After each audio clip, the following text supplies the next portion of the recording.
चौथा सुझाव दीजिए। देखिए अपन ने 3 सुझाव पढ़े पर्वतीय क्षेत्र विकास कार्यक्रम हेतु जो अपन ने पढ़े। चौथा देखिए, पर्वतीय क्षेत्र ऐसे उद्योगों के लिए उपयुक्त होते हैं, यानी जो पर्वतीय क्षेत्र है उनमें ऐसे उद्योग लगाए जा सकते हैं जिनके लिए प्रदूषण रहित पर्यावरण, यानी वहाँ पर प्रदूषण न फैले ऐसा पर्यावरण होता है। शीत जलवायु, ठंडी क्या होती है, वहाँ की जलवायु होती है, क्योंकि पर्वतीय क्षेत्र क्या होते हैं, ऊंचे क्षेत्र होते हैं पर्वतीय भाग, तो वहाँ की जलवायु कैसी रहती है, शीत या ठंडी होती है। उच्च दक्षता, यानी उच्च दक्षता लोग वहाँ पर काम करने की जो दक्षता होती है, कुशलता वो अधिक होती है। मूल्य अभिवृद्धि की आवश्यकता होती है, मूल्य अभिवृद्धि, मूल्य बढ़ाया जा सकता है। और इसमें इलेक्ट्रॉनिक है, जैसे बिजली का सामान है, घड़ी निर्माण है, औषधि निर्माण है, या ऑप्टिकल ग्लास है। ऑप्टिकल मतलब जैसे चश्मे वगैरह बनाने के जो शीशे ग्लास आते हैं, इस प्रकार के जो उद्योग होते हैं वो लगाए जा सकते हैं। कुटीर उद्योग के तौर पर देखें, कुटीर उद्योग छोटे स्तर के जो उद्योग हैं ग्रामीण क्षेत्रों में चलते हैं, गाँव में जैसे लगा सकते हैं, तो इसमें गलीचा वगैरह बनाना है। जैसे हाथकरघा उद्योग भी इनके लिए उपयुक्त होते हैं। हाथकरघा लोग हाथ से बनी कोई वस्तु जैसे खेस दरी वगैरह इस तरह से बनाते कोई। और इसके साथ साथ ही देखें तो इन क्षेत्रों में पर्यटन उद्योग पर विकास क्या हो जाना चाहिए, सर्वाधिक दिया जाना चाहिए, क्योंकि पर्यटन क्षेत्र को बढ़ावा मिलता है।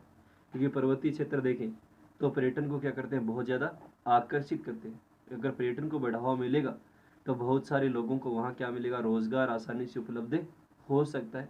और पर्यटन के बढ़ने से उन क्षेत्रों में जो आर्थिक स्थिति है या जो उनको आर्थिक आय प्राप्त होगी वो क्या होगी, आसानी से प्राप्त हो सकती है। तो ये है चौथा सुझाव कि पर्वतीय क्षेत्रों में देखें तो इस प्रकार के उद्योग उपयुक्त होते हैं, यानी उन क्षेत्रों के लिए इस प्रकार की विशिष्ट उद्योग होती है जो इन क्षेत्रों में क्या हो सकते हैं, लगाए जा सकते हैं। जिनके लिए जैसे प्रदूषण रहित पर्यावरण, यानी ऐसे उद्योग होते हैं जिनके लिए पर्यावरण ऐसा चाहिए या वातावरण ऐसा चाहिए कि वहाँ पर क्या न फैले, प्रदूषण न फैले। शीत जलवायु, ठंडी क्या वहाँ की जलवायु होती है क्योंकि पर्वतीय क्षेत्र होते हैं।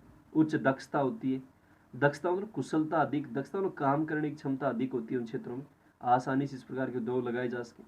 मूल्य अभिवृद्धि की आवश्यकता होती है, यानी मूल्य में बढ़ाया जा सके, उसमें अभिवृद्धि की जा सके। इसमें इलेक्ट्रॉनिक सामान है जैसे बिजली का कोई, घड़ी निर्माण है जैसे कोई, औषधि निर्माण है जैसे कोई दवाई वगैरह बनाते हैं, या ऑप्टिकल ग्लास आदि हैं, यानी चश्मे वगैरह जैसे बनाए जाते हैं, ये हैं।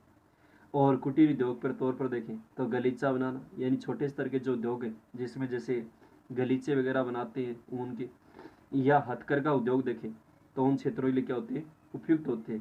यानी हाथ से कोई वस्तु का जैसे दरी खेस ये बनाते हैं वो क्या होते हैं, उसके लिए बहुत ही उपयुक्त होते हैं। और इसके साथ साथ ही देखें तो इन क्षेत्रों में पर्यटन उद्योग के विकास पर क्या दिया जाए, सर्वाधिक ध्यान दिया जाना चाहिए। यानी इन क्षेत्रों में देखें तो पर्यटन उद्योग के विकास पर या पर्यटन को बढ़ावा देने पर भी क्या जाना चाहिए, ध्यान दिया जाना चाहिए। क्योंकि पर्वतीय क्षेत्र देखें तो उन क्षेत्रों में पर्यटन को क्या मिलता है, काफ़ी बढ़ावा मिलता है, पर्यटन को ये आकर्षित करते हैं। पांचवा सुझाव देखिए, पर्वतीय क्षेत्र देखें विशेषकर हिमालय क्षेत्र जैव विविधता के लिए प्रसिद्ध है। यानी कुछ पर्वतीय क्षेत्र विशेषकर उसमें हिमालय का क्षेत्र देखें जैसे भारत में, तो वो जैव विविधता के लिए क्या बहुत प्रसिद्ध है। यानी जीव जंतु पेड़ पौधे जो वनस्पति है उसमें क्या पाई जाती है, बहुत ज़्यादा विविधता पाई जाती है इन क्षेत्रों में। यहाँ औषधीय पौधे, यानी विभिन्न प्रकार की आयुर्वेदिक जो औषधियाँ बनती हैं, दवाइयाँ वगैरह बनती हैं, उनके पौधे हैं, फल हैं, फूल हैं। और वन्य जीवों की देखें तो अनेक क्या पाई जाती है, प्रजातियाँ पाई जाती हैं। यानी औषधीय पौधों में फल हैं जैसे फूल हैं, या वन्य जीव जंतु हैं उनकी भी क्या पाई जाती है, अनेक प्रजातियाँ पाई जाती हैं।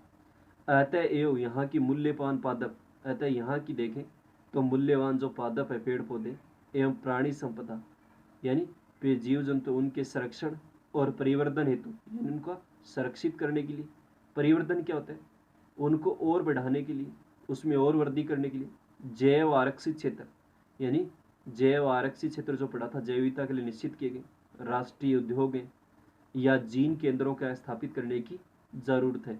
यानी इस तरह के राष्ट्रीय उद्योग उनकी स्थापना की जाए।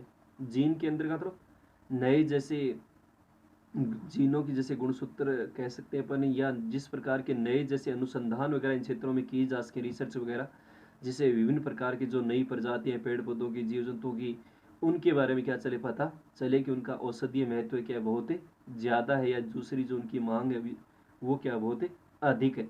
तो इस प्रकार के जीन केंद्र क्या किए जाए, स्थापित किए जाए। तो ये है पांचवा सुझाव। दोबारा से देखिए एक बार कि पर्वतीय क्षेत्र देखें तो विशेषकर हिमालय के जो क्षेत्र है वो जैव विविधता के लिए प्रसिद्ध है।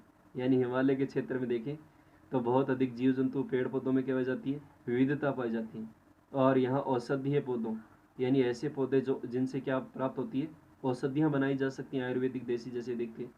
तो इस प्रकार के बहुत सारे फल हैं, फूल हैं या वन्य जीव हैं, तो उनकी भी क्या पाई जाती है, बहुत सारी अनेक प्रजातियाँ पाई जाती हैं।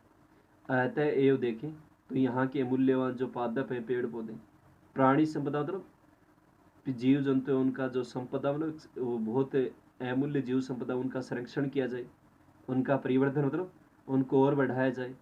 तो इस प्रकार से देखें तो जैव आरक्षित क्षेत्र यानी एक जीव जंतु के लिए निश्चित जो वायुमंडल रिजर्व में अपन पढ़ा था, निश्चित क्षेत्र बनाए जाए इन क्षेत्रों में, जिसमें राष्ट्रीय उद्योग यानी राष्ट्रीय स्तर के उद्योग वगैरह हैं, या इस प्रकार के जीन केंद्र यानी नए नए अनुसंधान रिसर्च वगैरह हो सके, जो नए प्रकार के पेड़ पौधे, आयुर्वेदिक औषधियाँ या जीव जंतु की प्रजातियाँ यहाँ प्राप्त हो रही हैं, तो वो जीन केंद्र के स्थापित करने की बहुत अधिक जरूरत है इन क्षेत्रों में जो पर्वतीय क्षेत्र है।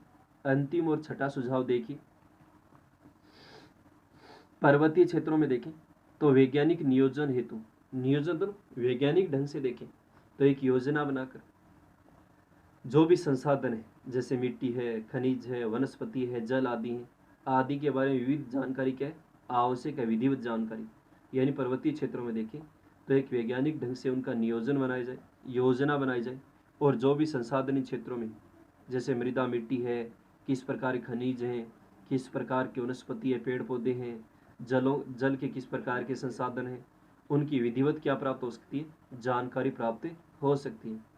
और जिसके लिए देखें दूर संवेदी तकनीक, दूर संवेदी तकनीक मतलब जैसे जीपीएस वगैरह है, या हवाई सर्वेक्षण है, या धरातलीय सर्वेक्षण है, तो इनका सहारा लिया जा सकता है। यानी हवाई क्षेत्रों से हवाई जहाज देखें तो उनके द्वारा सर्वेक्षण करें, या धरातलीय जैसे सर्वेक्षण है तो वो वहाँ पर कर सकते हैं। तो उन क्षेत्रों के बारे में बहुत अधिक क्या मिलेगी, जानकारी प्राप्त होगी पर्वतीय क्षेत्रों में, कि किस प्रकार की खनिज हैं, किस प्रकार की मिट्टी है, कैसे संसाधन है, और किन क्षेत्रों में और अधिक क्या किया जा सकता है, इनका बहुत अधिक उपयोग किया जा सकता है।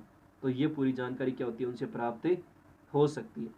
तो ये छठा सुझाव कि पर्वतीय क्षेत्रों में देखें तो एक वैज्ञानिक नियोजन एक योजना बनाकर जो भी संसाधन है, मिट्टी है, खनिज है, वनस्पति है, जल है, आदि के बारे में विधिवत यानी पूर्ण जानकारी लेना क्या है, आवश्यक है।